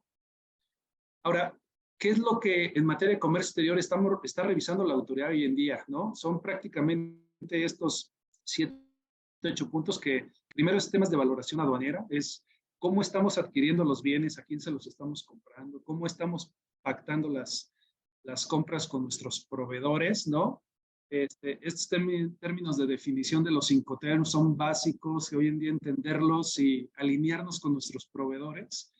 Muchas veces explicarles cómo opera la legislación aduanera para efecto de que puedan ustedes hacer una declaración correcta. Registros contables y deducciones. Este tema en particular es nuevo. Anteriormente la autoridad no tenía estas prácticas en materia de comercio exterior. Y recientemente ya observamos que, aparte de los procesos de revisión normal que anteriormente eran sobre la base de la declaración del pedimento, últimamente en sus actos de fiscalización solicitan informes de los registros contables de todos los costos relacionados con la adquisición de las mercancías, contratación de servicios de fletes, transportes y cualquier otros conceptos que van de la mano con la propia transacción, ¿no? Entonces, simplemente el acto de fiscalización, cuando llegamos a este tipo de profundidad por parte de la autoridad, pues se vuelven engorrosos, se vuelven complejos y muy sensibles, ¿no? El tercer punto son los activos fijos. El activo fijo, principalmente para las empresas de manufactura, ¿no? Que tienen activos fijos dentro de sus instalaciones de origen extranjero, pues es otro de los puntos de revisión de la autoridad. Ahí prácticamente va relacionado con actos de fiscalización para comprobar la legal tenencia e instancia de las mercancías, ¿no? Que si el activo está plenamente identificado, que si el número de serie corresponde al activo, la marca, el modelo, etc. Eso es lo que la autoridad prácticamente revisa, ¿no? Es importante ahí nada más comentarles que para efectos de las revisiones de comercio exterior, la Administración General de Auditoría de Comercio Exterior es quien lleva a cabo todos estos procesos de fiscalización, ¿no? La GACE. Temas de clasificación arancelaria, transmisión de datos y transferencia y retenciones de IVA también son de las cosas que está fiscalizando. En particular, esta última, los temas de retención del IVA también están siendo cada vez ya más comunes, ¿no? Con estas ventas al extranjero, con entrega en territorio nacional a empresas con programas de fomento. Por ahí, en su momento, cuando se implementó estas disposiciones, pues es muy sencillo que, como va de la mano esta transacción con el pedimentos de importación o de exportación, luego los agentes aduanales se les pasa a identificar el tratamiento fiscal que tienen estas enajenaciones, ¿no? Entonces, pues empezó a identificar la autoridad que en muchos de estos casos no se está aplicando la retención adecuadamente y hoy en día forma parte de un proceso de fiscalización y de un programa, más bien de un programa de fiscalización, ¿no? Ahora, yéndonos de manera concreta a lo que es estos esquemas que hoy en día existen sin que haya una actuación por parte de la autoridad, pues el proceso seguramente más conocido es este tema de las rectificaciones, ¿no? Y aquí es importante comentar algo. Normalmente cuando sucede o identificamos una inconsistencia declarada en el pedimento, lo primero que tenemos que hacer es identificar si uno de esos conceptos donde identificamos la inconsistencia forma parte del anexo 19 de las reglas de comercio exterior. ¿Por qué? Porque ese anexo indica solamente los campos que pueden ser objeto de multa o de infracción por una declaración incorrecta en el pedimento. Y resulta que esos campos no suman más de 30 campos multables, ¿no? Entonces, muchas veces, cuando identificamos una inconsistencia, en automático pensamos en una rectificación. Sin embargo, en muchos casos, el hecho de que se declare un dato inexacto no necesariamente puede ser multable, ¿no? Entonces, revisar esa parte. Solamente existen 4 casos donde de manera espontánea podemos hacer la rectificación. Más bien, no podemos hacer la rectificación, que es tratándose de cuando queremos hacer modificaciones al RFC del importador.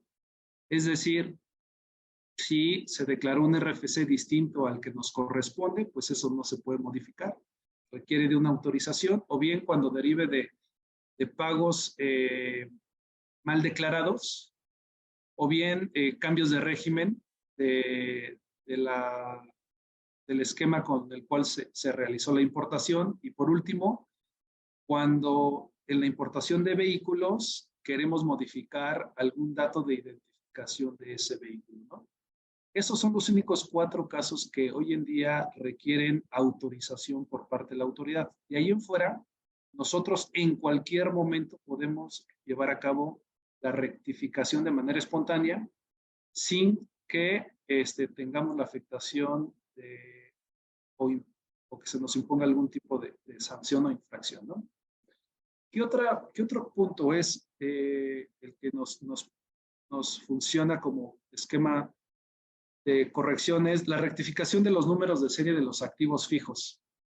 En reglas de comercio exterior tenemos la posibilidad de que 3 meses posteriores a la importación, de manera espontánea también, podemos corregir esos números de serie siempre y cuando se hagan dentro de este plazo. Esta reglita casi no se conoce, está en las reglas de comercio exterior, y normalmente, ¿por qué? Porque a partir de que se venzan estos 3 meses, sí se requiere, y aquí es una trampita también, hablando de lo que hablábamos hace rato, trampitas de la autoridad. Cuando pasan de 3 meses, técnicamente tú podrías hacer la rectificación. Sin embargo, el sistema de aduanas bloquea en automático estos campos y simplemente ya no te deja rectificar y tienes que hacer un proceso ahí con la aduana para su liberación. Otro escenario es para los casos de las empresas que tienen la certificación de operador económico autorizado. Ellos hoy en día pues prácticamente son los consentidos del gobierno, entonces pueden rectificar sin autorización durante los 3 meses siguientes a la transacción, y es un beneficio de que ni siquiera les aplica tampoco estas excepciones, ¿no? Entonces ellos pueden rectificar el número de veces que sea necesario, siempre y cuando se realice dentro de los 3 meses, ¿no? Otra actividad también muy recurrente es estos procesos de corrección cuando tenemos ajustes de precios, ¿no? Respecto del valor y hay incrementos en el valor de las mercancías. Entonces, está esta figura del pedimento global complementario que también no requiere de una autorización y es una autocorrección de manera espontánea por el valor de las mercancías, ¿no? Retorno de mercancías importadas temporalmente fuera de plazo. Es decir, la autoridad, si bien estuviéramos en un estado de sanción por el hecho de haber violado el plazo de retorno de las mercancías, mientras no haya una mediación de la autoridad, se puede hacer el proceso de retorno de las mercancías también de manera espontánea, ¿no? Aplicación de preferencias arancelarias y determinación de presuntiva de omisión de contribuciones en carta de invitación también van de la mano, ¿no? Este caso último lo platicamos con César. En materia de comercio exterior está siendo sumamente recurrente. Tenemos hoy cartas de invitación, en particular el área de certificaciones. Está optando por hacer estas invitaciones cuando identifica inconsistencias en los reportes de los archivos del anexo 30 y donde identifica diferencias, lo está haciendo a través de sus cartas de invitación. En materia de comercio exterior, sí es importante se analice adecuadamente la observación. Nuestra recomendación es que se atiendan en su mayoría porque de no contestarse, sí, de manera automática los pasan al área de programación de auditorías y nos regresa ya con un acto formal por la omisión de la contestación de este tipo de invitaciones en materia de comercio exterior, ¿no? Perdón. Y ahora, esta parte de qué sucede cuando estamos ante el escenario ya de un acto de fiscalización con una actuación de la autoridad. Pues primero, la rectificación de los pedimentos sí la podemos realizar, pero en este caso sí ya requiere autorización previa con el órgano que te está fiscalizando, ¿no? Muchas ocasiones estamos en el proceso o estamos iniciando y queremos en ese momento hacer las correcciones. La autoridad a partir de ese momento va a tener elementos para poder desechar eso e imponer las multas o las sanciones correspondientes. Entonces, ¿qué nos ha funcionado? Es que previamente cuando se identifique algo así, se solicita autorización al mismo auditor y esto puede llegar a generar un curso diferente para el proceso de revisión, ¿no? Rectificaciones dentro del proceso del acuerdo conclusivo, ya lo comentamos. Para materia de comercio exterior se pueden hacer las rectificaciones, pero también aquí es importante hacer partícipe a Prodecon, a la misma autoridad, para que también se tenga pleno conocimiento de que se va a ejercer esa rectificación y se pueda reflejar de manera correcta en el proceso, ¿no? Para el caso de la regularización de mercancías, también normalmente estamos en un acto de fiscalización, la autoridad ya nos determinó cierta sanción por violación al destino de los bienes, ¿no? En este caso, hay dos elementos: por no contar con la documentación aduanera para acreditar la posesión de los bienes, o bien cuando excedimos los retornos al extranjero, ¿no? Violando los plazos para permanecer en el territorio nacional. En ambos casos, las mismas disposiciones aduaneras establecen los escenarios para poder autocorregirte. Entonces, en estos dos, inclusive las disposiciones son muy benevolentes y nos permiten negociar y aplicar estos instrumentos que comentaba Julia de la Ley Federal de Derechos del Contribuyente, o inclusive irnos directamente al Código Fiscal habrá que analizar exactamente la situación para saber en qué momento es el adecuado para poder ejercer esto, poder disminuir el impacto que pudiera tener una sanción de este tipo, ¿no? Ante estos dos escenarios. Y estos dos últimos van de la mano, lo que es la cancelación del programa IMEX y la cancelación de la certificación en materia de IVA y EPS, ¿no? Probablemente cuando nos sucede un evento de este tipo, el impacto que puede tener es muy relevante porque, por un lado, con el programa IMEX, puede que tengamos un montón de maquinaria y equipo con adeudos de IVA, ¿no? Derivados también de la certificación. Sin embargo, ante un escenario de cancelación de cualquiera de estos dos, la misma autoridad nos permite un plazo de 60 días que también pueden ser prorrogables por 60 días adicionales. ¿Esto para qué? Para poder regularizar o corregir desde los adeudos hasta el retorno de los bienes al extranjero en caso de ser necesario, ¿no? Ahí tenemos un abanico, la verdad es que muy amplio de posibilidades, desde retorno, cambio de régimen, destrucción de los bienes inclusive, por lo que habría que analizar adecuadamente cuando estamos en un escenario de este tipo. Primero, contemplar que existe un plazo para poder hacer la corrección sin que ese proceso dentro de los 60 días pudiera generarnos infracciones por multas o sanciones. Determinación preliminar de omisiones de contribuciones en revisiones de gabinete y visita domiciliaria. Al igual que en materia fiscal, estos dos escenarios son sujetos a procesos de obtención de beneficios derivado y dependiendo del tipo de sanción en los que estamos siendo fiscalizados por parte de la autoridad, ¿no? Porque es importante analizar las cosas de qué manera podemos llevar a cabo uno. Yo tengo dos ejemplos que les comparto muy rápido. En uno de ellos, una empresa refresquera muy grande en el país trajo su producto base, ¿no? Estos jarabes para hacer las sustancias gaseosas, los refrescos, y identificó la autoridad que en un periodo de 4 meses ese producto en particular no había pagado IVA, ¿no? Entonces, la sorpresa para la empresa fue de, oye, ¿cómo no pagué IVA? Se revisó y cuando identificamos el antecedente de la situación, resultó que cambiaron de agente aduanal.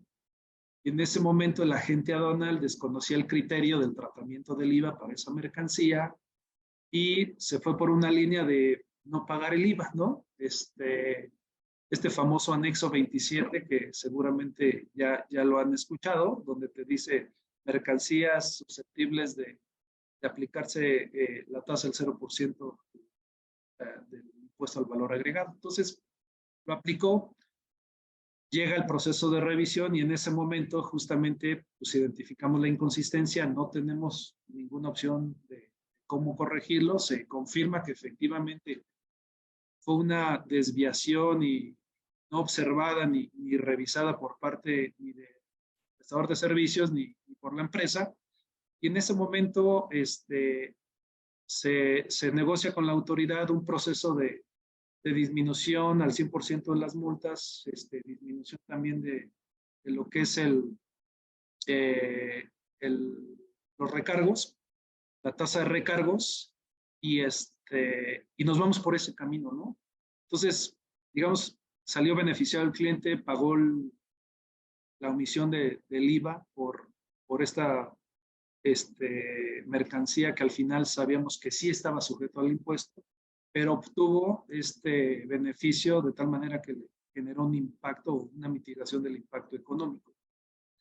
Pero tenemos el otro caso también donde una autoridad llega, revisa la fracción arancelaria, son medicamentos, y la autoridad dice, no son medicamentos, y no van a la tasa del 0%. Se trata de alimentos, suplementos alimenticios, y la autoridad hace una determinación importante de contribuciones, ¿no?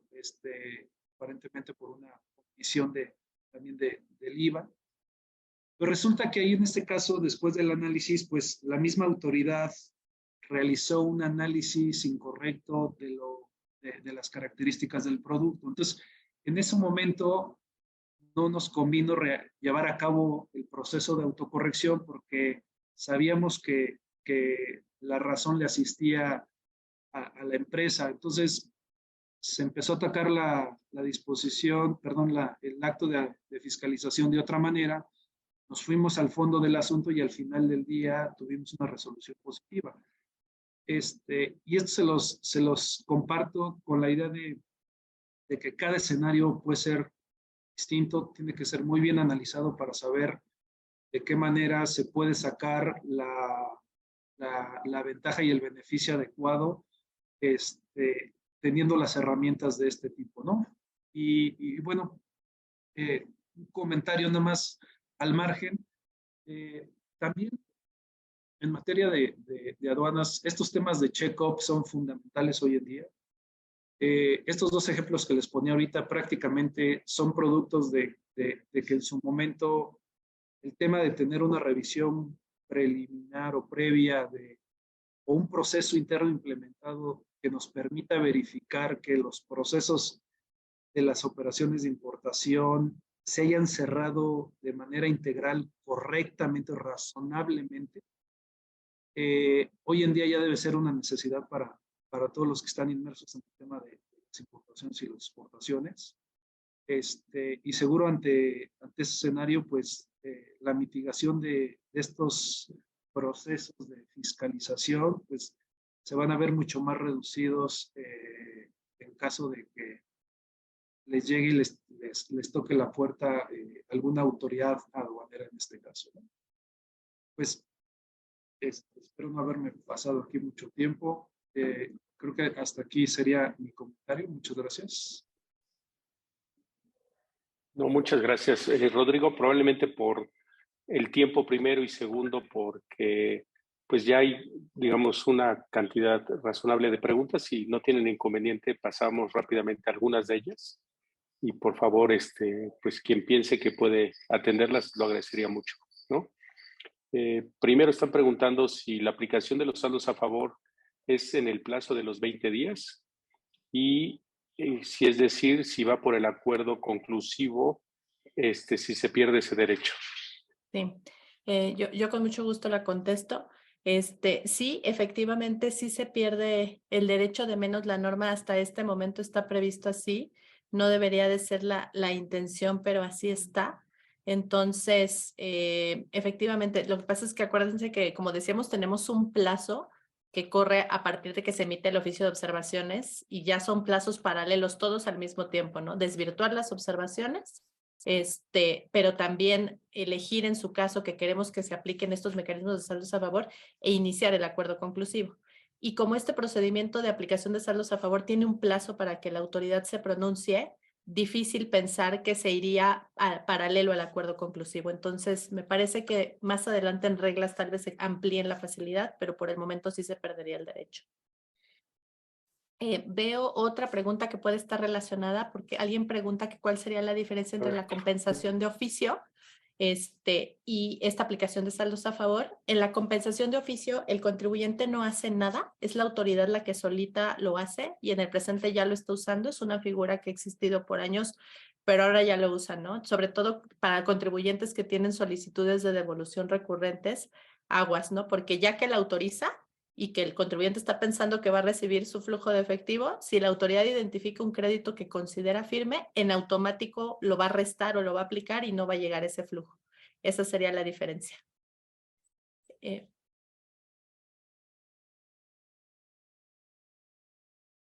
Veo otra pregunta, creo que esta podría ser para Rodrigo. Alguien pregunta que respecto de los registros contables, si podríamos repetir qué es lo que está pidiendo la autoridad. Creo que tú lo mencionabas en tus temas de comercio, que lo están utilizando en las auditorías de comercio, ¿no, Rodrigo? Sí, los registros contables, lo que están pidiendo, Patricia, prácticamente es el registro contable y los estados de cuenta y los comprobantes de pago de las mercancías y de los servicios que se prestaron relacionado con la transacción que está revisando la autoridad. Para el caso del activo fijo en particular, el registro contable es también el registro del activo fijo. Por ahí ya nos tocó que inclusive nos pidieron el papel de trabajo de la depreciación y lo mismo, la parte de acreditar la propiedad de las mercancías, ¿no? Para el caso de los esquemas de importaciones temporales que operan bajo el esquema de maquila, muchas veces la autoridad desconoce que las mercancías están en consignación, que no son las empresas residentes en México los propietarios de los bienes, y y llegan a solicitar esto de manera incorrecta, ¿no? Entonces, también tener cuidado con esa parte, pero espero haber contestado tu pregunta. Y aunque no se mencionó de manera amplia en auditorías de impuestos, solamente mencionar que en el presente la autoridad le da mucha importancia al registro contable. Tiene que tener coincidencia con la naturaleza del acto según el contrato y según el CFDI, entonces es importante que amarre. Veo otra pregunta aquí y si César o Rodrigo van identificando otras, por favor tomen la palabra, solamente es para aprovechar el tiempo. Veo otra pregunta donde alguien nos dice, emitida la multa, si procedo a solicitar alguna reducción, ¿pierde el derecho a utilizar algún recurso o juicio? En el caso de los mecanismos que establece el código, en ese caso sí se pierde el derecho porque un requisito para que la autoridad proceda con esto es que esté consentida la multa o que el contribuyente se desista. Inclusive las reglas dicen que por el solo hecho de solicitar este beneficio se entiende consentida. Entonces, en esos casos sí. En el caso, por ejemplo, de una condonación, digo una reducción, perdón, en acuerdo conclusivo, ahí no se pierde el derecho al medio de defensa. O en el caso de esta autocorrección mediante aplicación de saldos a favor, pues tampoco. Entonces, dependiendo del supuesto. Creo que para ti, César, con el tema de la caducidad que atinadamente mencionabas, pregunta a alguien, en el tema de 69B, si la autoridad dice, un contribuyente está en la lista del 69B y la autoridad en ese ejercicio publica a un nuevo proveedor y yo realicé operaciones con ese proveedor, pero en ejercicios donde ya caducaron las facultades de la autoridad. Entonces la pregunta es, ¿puedo solicitar la autoridad me puede solicitar la corrección de esas operaciones? No, técnicamente ya la autoridad no tiene facultades para hacerlo y entonces la verdad ahí sería ser omiso, dejar que pase el tiempo y si la autoridad quiere reclamar algo en un proceso de fiscalización, pues yo creo, salvo tu mejor opinión, Julia, que pues, tenemos todos los elementos, ¿no? O sea, ya no pueden requerirte información después de caducar las facultades. Exacto. Creo que sería la diferencia entre lo que legalmente debe hacer y lo que materialmente hace, ¿no? Ya no debería de emitir invitaciones, pero en la práctica lo hace. Entonces, el contribuyente tendría todo el derecho y los elementos para no estar obligado a hacer esa corrección. Hay otra pregunta, César, que no sé si tú la quieras contestar o la contesto yo. Es una carta invitación en materia de CFDIs de nóminas y dice, es que me están tomando para esta invitación como retenciones de sueldos y salarios varios recibos de asimilados. Ya revisamos nuestro caso y los timbramos correctamente, pero el visor de nóminas sigue considerando a los asimilados a salarios como sueldos y salarios. Entonces su pregunta es, ¿qué podrían hacer para que la autoridad los clasifique de manera correcta? Sí, ahí digo, conforme la pregunta, entiendo que ya revisaron y el timbrado está bien. Solamente me gustaría poner un ejemplo en donde también la compañía que nos hizo la consulta parecida, la verdad sí estaba cometiendo un error, porque en el timbrado del complemento del CFDI de nómina, tienes que señalar el régimen al que corresponde el ingreso. En este caso, digo, voy a platicar el ejemplo que tuve y simplemente para vincularlo con la pregunta. La empresa, aparte de las percepciones tradicionales del trabajador, se le entrega un paquete de acciones, un stock options, y las acciones son de su corporativo en el extranjero. El extranjero le repercute el costo a la empresa mexicana y pues, evidentemente la empresa mexicana quiere ejercer la deducción de ese concepto y lo tiene que poner en el timbrado del CFDI de nómina. ¿Cuál fue el problema?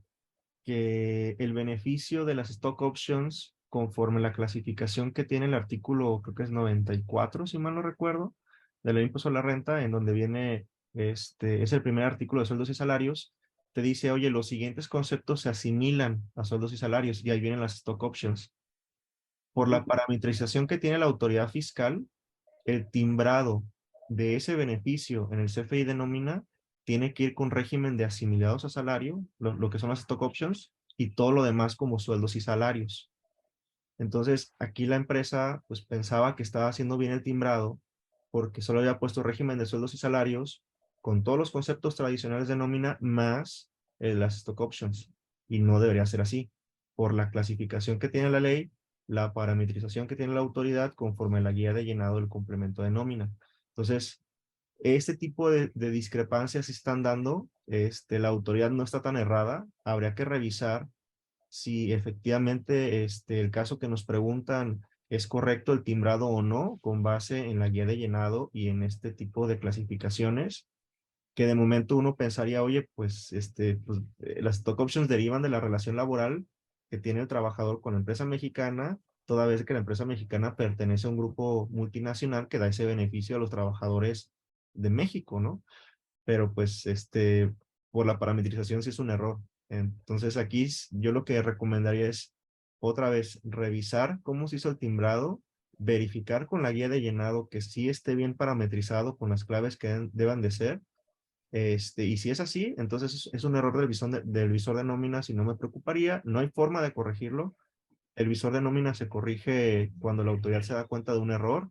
Normalmente a través de las cámaras, de los síndicos, del contribuyente, se le hace ver ese tipo de situaciones a la autoridad y lo corrige después. Pero uno como empresa, contribuyente, no es factible. No hay ningún mecanismo como para decirle a la autoridad, oye, corrige esto. Se puede hacer una aclaración a través de la página del SAT, pero pues no, yo pensaría que no es factible que la respondan porque esas aclaraciones, cuando son de cuestiones de sistemas en general, rara vez las responden, ¿no? Pero fíjate, César, con ese enfoque, este es un ejemplo que claramente tenemos que evaluar el litigio, porque si los mecanismos, digamos, administrativos no se acomodan, pues el contribuyente no se puede quedar en un estado de indefensión y tampoco puede determinarse si no hay una posibilidad de autocorregirse o un crédito fiscal inminente se va a dar, pues yo creo que el camino tiene que ser la parte contenciosa, ¿no? Entonces, digamos, creo que son buenos ejemplos. Claro. Si me lo permite, nada más por aquí veo una que dice que es para Rodrigo García, que de acuerdo con el artículo 41 del reglamento de la ley del impuesto sobre la renta, en el pago por cuenta de terceros, dice que el pago de contribuciones no puede realizarse por medio de terceros. Entonces, en el caso de contribuciones de comercio exterior, las pagan a través de la agente aduanal y después se les reembolsa si hay algún problema. Pero creo que esta es la práctica de todos los días, ¿no? Pero bueno, no sé qué opinión tengas, Rodrigo. Sí, digo, al final es un tratamiento fiscal, ¿no? Hay de la deducción del servicio, pero sí, hoy en día las mismas disposiciones establecen que no pueden realizarse por cuenta de terceros el pago de contribuciones. De hecho, la misma autoridad ha implementado ya mecanismos para que los contribuyentes, en este caso importadores y exportadores, realicen de manera directa el pago de las contribuciones a las cuentas de la tesorería, ¿no? Para pagos de contribuciones del SAT. Entonces, ahí sí recomendaríamos revisar porque los procedimientos actuales ya no permiten llevar a cabo estos procesos y por ahí seguramente, Jaime, has visto que luego los disfrazan un poco el concepto de estos servicios a través de servicios de logística, otro, y ahí van incluidos el concepto del servicio, de alguna manera tratan de compensar los anticipos que normalmente así lo manejan, ¿no? El contribuyente realiza un anticipo de servicios a la cuenta del agente aduanal y después, posteriormente, el agente aduanal realiza pago, ¿no? Correcto. ¿Sale? Muy bien, pues yo nada más, si me lo permiten, pongo dos últimas preguntas. Una que dice que en el caso de multas emitidas durante el plazo de vigencia de pago, si es mejor defenderlas y aunque sean multas menores, se puede hacer a través del apoyo de la Prodecon, ¿no? Entonces, creo que ya aquí, no sé si Julia lo quieres contestar o quieres hacerlo por la vía del chat, ¿no? Pues solamente mencionar, como veníamos platicando, existen suficientes elementos de defensa en caso de impugnar esas multas porque Ese supuesto no está expresamente regulado en la ley, como decíamos en ese apartado, y la autoridad lo estira y lo que hace es abusar, digamos, de la disposición. Entonces, efectivamente existen elementos de defensa.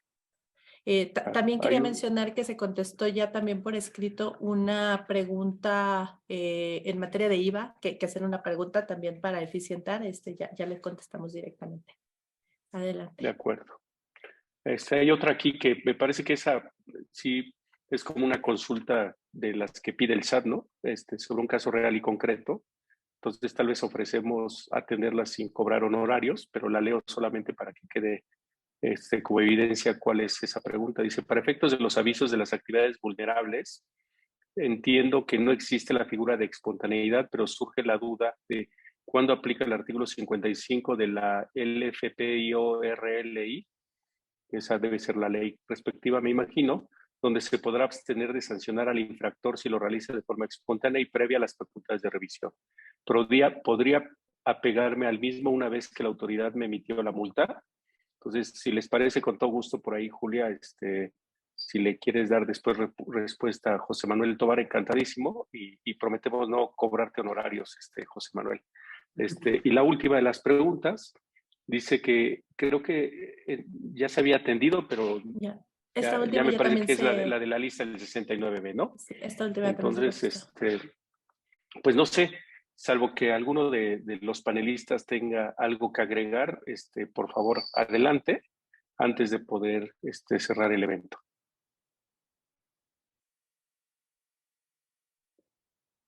¿No? No de mi parte, Pues Jaime. si no lo hubiera, sí, adelante, César. No, que no de mi parte. Gracias. Ok, muy bien. Pues si no disponen otra cosa, pues una disculpa por habernos extendido en el tiempo originalmente programado. Sin embargo, esperemos que el contenido y enfoque haya sido útil para las actividades que realizan y por supuesto que estaremos encantados de poder atenderles preguntas adicionales que puedan tener sobre el tema o algún otro vinculado.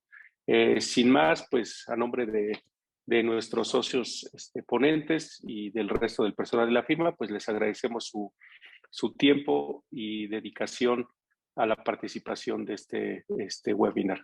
Muy buenos días y muchas gracias. Hasta luego.